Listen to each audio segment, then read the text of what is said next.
ناظرین، یہ کتاب جس کا ٹائٹل ہے معارف القرآن، ناظرین معارف القرآن جلد نمبر 2، سورت آل عمران سے لے کر سورت النساء تک، پارہ نمبر 3 کا رکوع نمبر 9 سے لے کر پارہ نمبر 6 کا رکوع نمبر ہے 4، اور رائٹر اس کتاب کی حضرت مولانا مفتی محمد شفیع صاحب عثمانی رحمۃ اللہ علیہ، مفتی اعظم پاکستان۔ ناظرین، ہم روزانہ کی بنیاد پر آپ تک ایک یا ایک سے زیادہ ویلاگ پہنچانے کی کوشش کرتے ہیں، اس نیت سے، اس امید سے، اس یقین سے کہ آپ خود بھی سنیں گے اور دوسروں تک پہنچائیں گے۔ نحمدہ ونصلی علی رسولہ الکریم، بسم اللہ الرحمن الرحیم۔ قال النبی صلی اللہ علیہ وسلم، خیرکم من تعلم القرآن وعلمہ، بہترین لوگ وہ ہیں جو خود بھی قرآن پڑھیں، دوسروں کو پڑھائیں، سکھائیں اور لکھائیں۔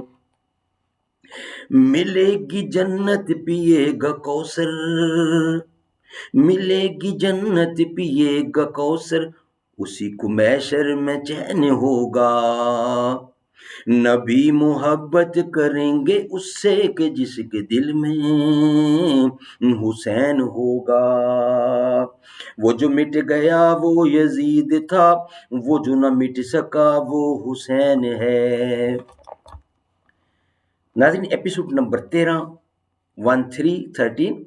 اور ویلاگ نمبر 433 یعنی 433، اور پیج ہے 456، معارف و مسائل ربط آیات، معارف القرآن جلد 2، سورۃ النساء نمبر 4، اور اس کی آیت نمبر ہے 64 جو ہم آپ کے سامنے رکھ رہے ہیں۔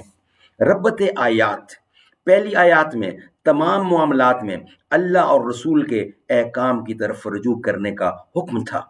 اگلی ان آیات سے خلاف شرع قوانین کی طرف رجوع کرنے کی مذمت بیان کی گئی ہے۔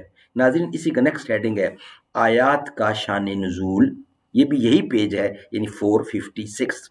ان آیات کے نزول کا ایک خاص واقعہ ہے جس کی تفصیل یہ ہے کہ بشر نامی ایک منافق تھا، اس کا ایک یہودی کے ساتھ جھگڑا ہو گیا۔ یہودی نے کہا چل محمد صلی اللہ علیہ وسلم کے پاس، ان سے فیصلہ کرائیں، مگر بشر منافق نے اس کو قبول نہ کیا، بلکہ کعب بن اشرف یہودی کے پاس جانے اور اس سے فیصلہ کرانے کی تجویز پیش کی۔ کعب بن اشرف یہود کا ایک سردار اور رسول اللہ صلی اللہ علیہ وسلم اور مسلمانوں کا سخت دشمن تھا۔ یہ عجیب بات تھی،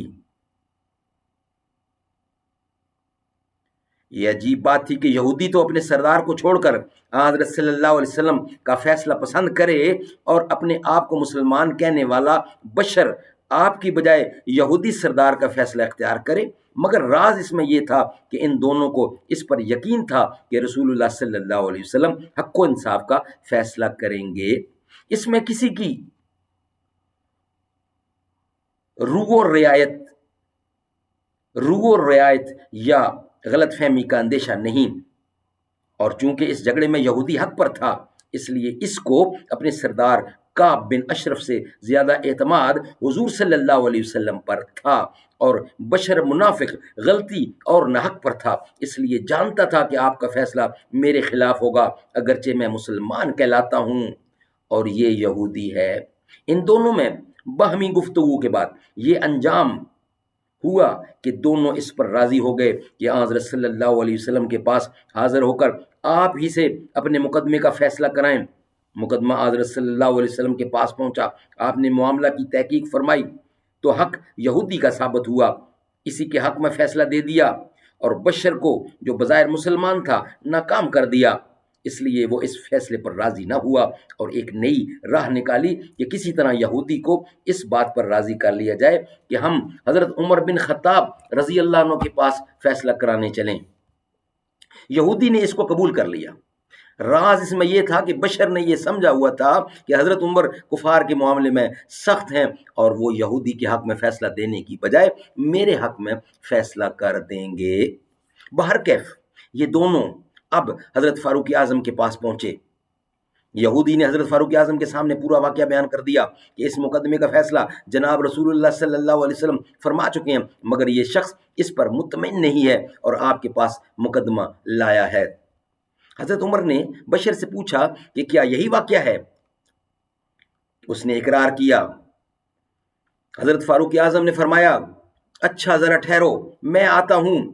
گھر میں تشریف لے گئے اور ایک تلوار لے کر آئے اور اس منافق کا کام تمام کر دیا، سر گردن سے جدا کر دیا اور فرمایا جو شخص محمد مصطفیٰ کا فیصلہ قبول نہ کرے، جو شخص رسول اللہ صلی اللہ علیہ وآلہ وسلم کے فیصلے پر راضی نہ ہو، اس کا یہی فیصلہ ہے۔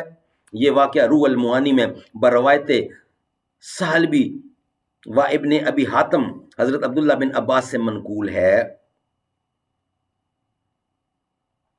اور عامہ مفسرین نے اس میں یہ بھی لکھا ہے کہ اس کے بعد منافق مقتول کے وارثوں نے حضرت عمر کے خلاف یہ دعویٰ بھی دائر کر دیا کہ انہوں نے ایک مسلمان کو بغیر دلیل شرعی کے مار ڈالا ہے، اور اس کو مسلمان ثابت کرنے کے لیے اس کے کفر قولی و عملی کی تعویلیں پیش کیں۔ آیت متذکرہ میں اللہ تعالیٰ نے معاملہ کی اصل حقیقت اور اس شخص مقتول کا منافق ہونا ظاہر فرما کر حضرت عمر کو بری کر دیا۔